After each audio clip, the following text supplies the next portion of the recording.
Yeah. Hi everybody, thank you all for coming. This is the Graduate Student Assembly's first grant writing workshop, hopefully not the last. We definitely, due to the high demand, we're going to definitely do more in the upcoming semester and maybe next semester. My name is Joey Nguyen. I'm the president of the Graduate Student Assembly. And then I have my other voting members in the Graduate Student Assembly as well, Audris. And then we have the treasurer here, Junjin. And then we have Sachin, he's the vice president. Thank you all for coming again. And we also have the person of the hour, Laura Heyman, who's going to be giving the actual workshop. So without further ado, yeah, Laura. Thank you, Joey. I want to thank the Graduate Student Association for organizing and coordinating this event. And someone asked, do I do this often? And I said, for the last couple of years, since I've been Associate Vice Provost for Research, I've been offering the workshops fall and spring, but this is the greatest turnout, a tribute to really good organization and coordination. And yes, I'm Associate Vice Provost for Research and Graduate Studies now, and a Professor of Nursing in the College of Nursing and Health Sciences. So I like to start, not that I would remember name and face because we have a larger group today, but I'd like to know, who you are, and if you're a master's, what level student you are, and what program you're in. And then, if you don't mind. So we're going to start over here. Right, smiling. Good. Hi, I'm Maite, and I'm the Clinical Psychology program, PhD program. And what was your first name? Maite. And you're a PhD student in clinical psych. Welcome. We briefly met. Yes, I'm Julie, and I'm in the graduate certificate in leadership, public policy, and gender. And she indicates she's also a nurse. I'm a nurse, yes. Okay. So if there's any other roles that are important to this, let us know. And should we go over here then? My name is Callie, and I am a PhD student in the Global Inclusion and Social Development program, the new school that just started Right. this fall. Welcome. Great to have you. My name is Ashley Coates, and I'm also a doctoral student at the School for Global Inclusion and Social Development. Great. Welcome. My name is Valerie. I'm a fellow in Lincoln County Health. I'm going to acknowledge a little more about me, sources of information and inspiration.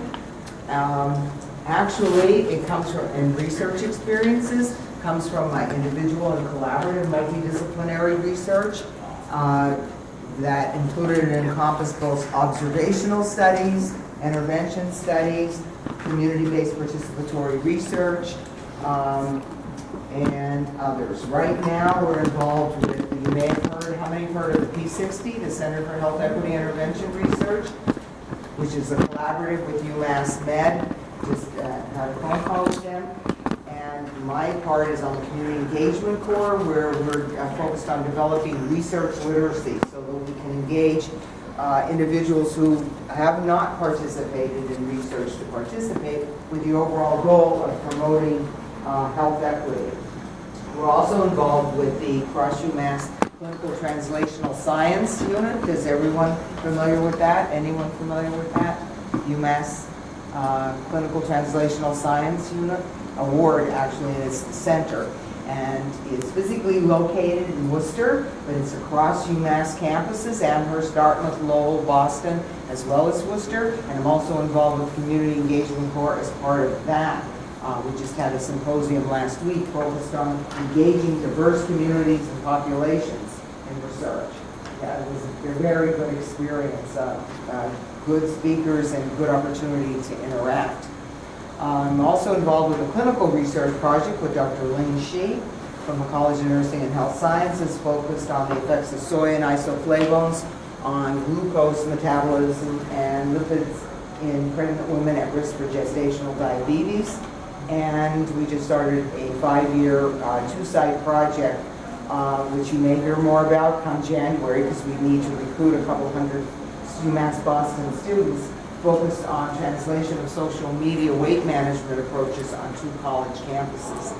So my overall major area of emphasis is obesity, prevention of obesity and cardiometabolic risk, and health and behavior interventions to influence that, as well as health disparities and promoting health and other types of, health equity. So those different experiences over time, which actually began with my work back in Philadelphia at the University of Pennsylvania with a longitudinal observational study of biobehavioral risk factors for cardiovascular disease in twin families. We didn't move on that study from observation to intervention, but here we are some years later, and as you all likely know, obesity emerged as the major component of that cardiometabolic risk profile. But over time, I have learned as much from those hands-on experiences, which I encourage you, if you're interested in research, it's important to get involved in it, research and scholarship, whatever form it takes. My work tends to cross disciplines, and currently I call myself a transdisciplinary nurse that has moved from cells to society, if you will, because of my background and my experiences and exposures. And so I think, I have learned, and those experiences and exposures have also come from students and young investigators, including pre- and postdoctoral fellows and faculty. I've had the opportunity, and I mean that sincerely, opportunity to work with faculty here, particularly some of the young and new faculty, on developing their programs of research. And I'm always grateful to, and we'll talk a little bit more about that later on, but research mentors.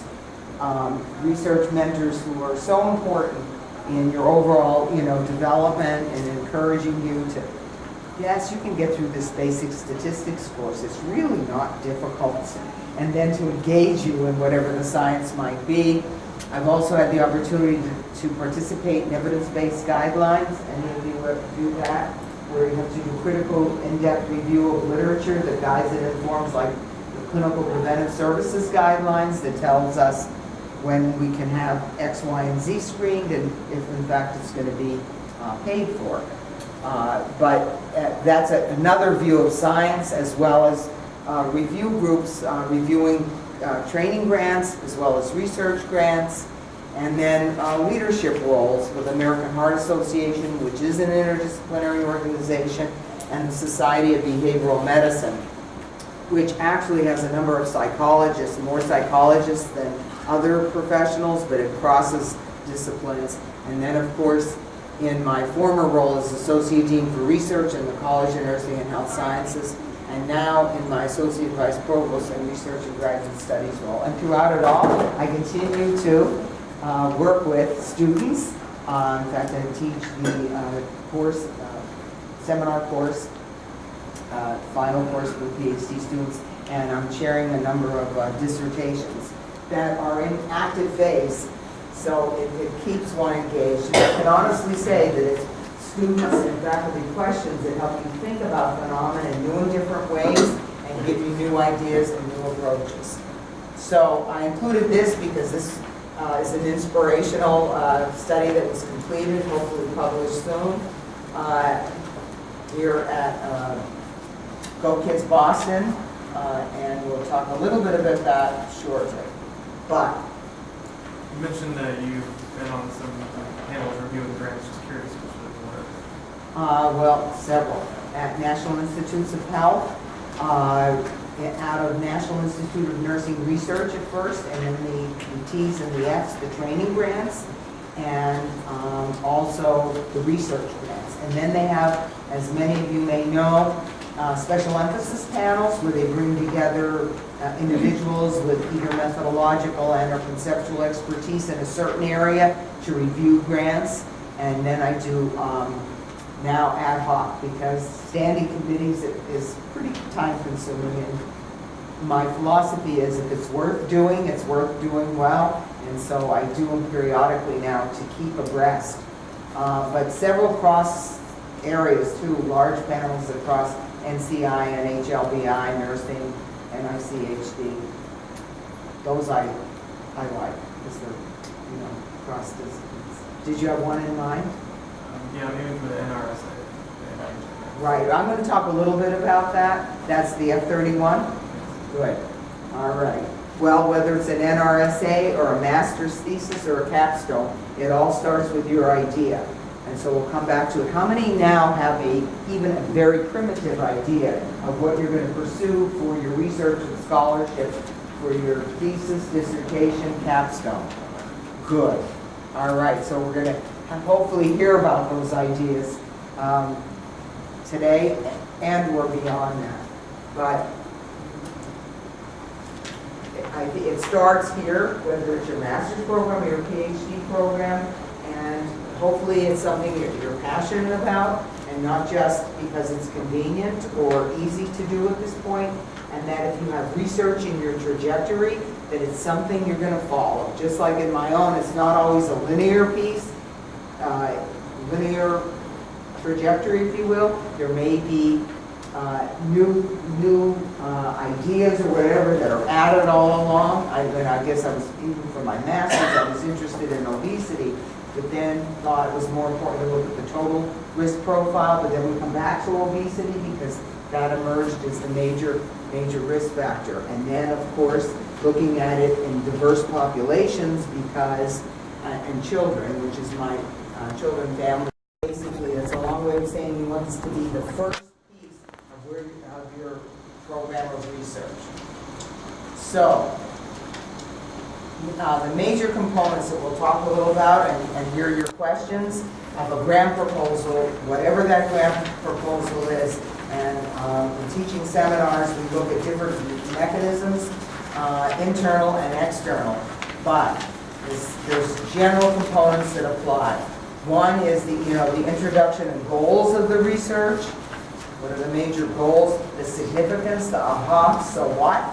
The review of the existing literature, the research design and methods, now framed as approach, and innovation is in there too. Why is it innovative? And then, of course, a budget justification. Most of grant applications are for it, although the amount to be provided may vary. So, as far as the introduction on the research proposal, the opening statement, we're going to look at the opening statement should engage the reader, right? And we worked very hard to get that opening statement to engage the reader, okay? And the introduction also establishes the significance of the research, the importance of the problem. And we'll get into that. Why is it important? Is it a public health priority? Is it a public policy priority? Is it